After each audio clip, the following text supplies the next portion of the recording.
we have the Ken Goldin show coming out. We have a release date, April 28th. This is kind of where I'm tiptoeing around the line a little bit here. I haven't seen any trailers for this show, so I don't know necessarily what it's even about. I hope that it's about the hobby. I'm hoping that it's obviously going to be painting sports cards in a good light. I think we've seen some images with Ken Goldin and Peyton Manning. I'm hoping that they have, hobby shop owners, big names in the community in the show. Like I said, I haven't really seen much info on what the show is going to be about. My one concern is that it's going to just basically be like a puff piece for like Goldin. Because, the king of collectibles, the Golden Touch, that's obviously implying that it's going to be about Ken Goldin. I'm hoping that it's not just like a Last Dance documentary about Ken Goldin and all the stuff that he's done in the hobby. I think if that is the case, and that's what this show is about, there's going to be a lot of backlash, because I think you can Google stuff that Ken Goldin has done in the hobby. There's been some good stuff. There's been some bad stuff. I think that there is an equal amount of both. I don't necessarily think it skews one way or the other, but I think if this is a documentary about Ken Goldin, and only about Ken Goldin, then I don't know if people are going to really love it that much. I hope that it is more of like an exploration of sports cards and of kind of, I would even be fine if it was about Goldin auctions and kind of the cards that come into the auctions. Like, I think that would be a good idea for this. But if it's a documentary about him, I don't necessarily know if people are going to like it that much.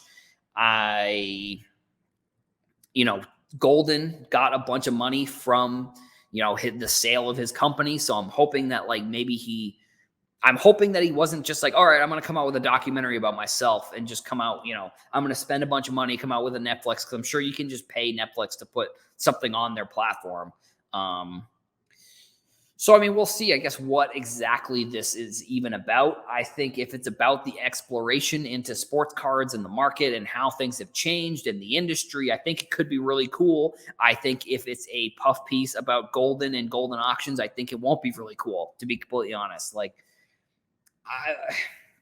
I do think that there's going to be certain levels to it where if it's half and half, fine, whatever. I just really hope that they were able to, because there have been a bunch of good documentaries that have come out about sports cards recently. I think the One of One documentary, I believe that's what it's called. You can check that out on YouTube. Even, I'm not going to, Bench Clear Media. They're another company that has spent a lot of production money on putting together like a phenomenal show on YouTube. I know, I understand. I get that, Hobby Hotline is on Bench Clear Media. So like, maybe I'm a little bit biased, but I think at the same time, like if you're looking for really top tier quality content about sports cards and kind of in a documentary style fashion, I'm actually just going to pull it up too, because I think I want to make sure I'm giving the correct name about it as well. Bench Clear Media, because like I said, I don't know how many times I'm going to say it, or if I'm going to continue to say it, but we're building the history of the hobby right now. The history of sports cards is built as we speak, and if it's all good, that's not good, to be completely honest, because I think it's important. There's an important story to be told on both sides of the spectrum of good and not good. And I think sure, it's important to paint sports cards, obviously, as an industry in a good light. So that way, when people come in, they're not skeptical about the whole kind of deal or whatever. But I also think that if we're just painting sports cards in a light that is everything is sunshine and rainbows, like that's also not good. I'm trying to find their it's either a playlist or it's not called the poll. I wonder why I can't find it here. I forget the exact name, but so Bench Clear Media, they put out a documentary, or they put out like a multi-episode documentary show about traveling and seeing sports cards that I think is really good. That I've watched a couple episodes. I think it might even be called like Traveling Cards. I feel like an idiot now that I can't figure this out. I knew. Yeah, I forget exactly what it's called, but Bench Clear Media. They Ty from oh, you know what? Maybe that's who it was. Maybe it was Ty from or maybe he does Bench Clear Media. I'm actually not 100% sure, but either way, I think, I definitely suggest finding it. Maybe I'll find it and I'll have to tweet it out or something, because I don't think it's Bench Clear Media that. Let me see. Oh, this is it right here. This is the show. Maybe it's not on Bench Clear. I wonder. Chasing Cardboard. Oh my god. Okay, so Chasing Cardboard. That's why I couldn't find it, because it's on a different YouTube channel. I'm actually just gonna switch the tab here. So Chasing Cardboard is the YouTube channel. Then I'm gonna put the link in the comments I see it looking at me right there. And like I said, this is Randy the Weaver channel that has standoff with the FBI for almost 11 days. Maybe I should like react to one of these documentaries or something. Put in the comments there. Chasing Cardboard, phenomenal documentary, phenomenal production around everything that they're doing with this show. I don't know. I mean, like I said, I hope maybe they can eventually get a show on Netflix, or maybe they don't have to. Because I think the interesting thing, honestly, about social media nowadays is like, this is what Netflix is basically. Like this show, the way that they produce this show, it's basically Netflix, but it's free.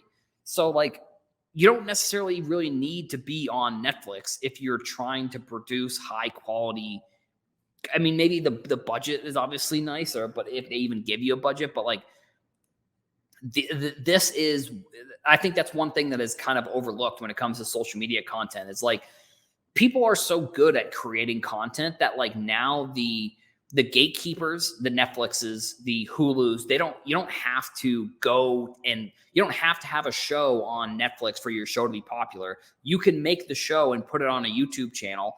And then you're also making all of the economics of the show. Like you don't have to pay Netflix. Like I'm sure if, Netflix gives you a budget, then that's going to help you with the show.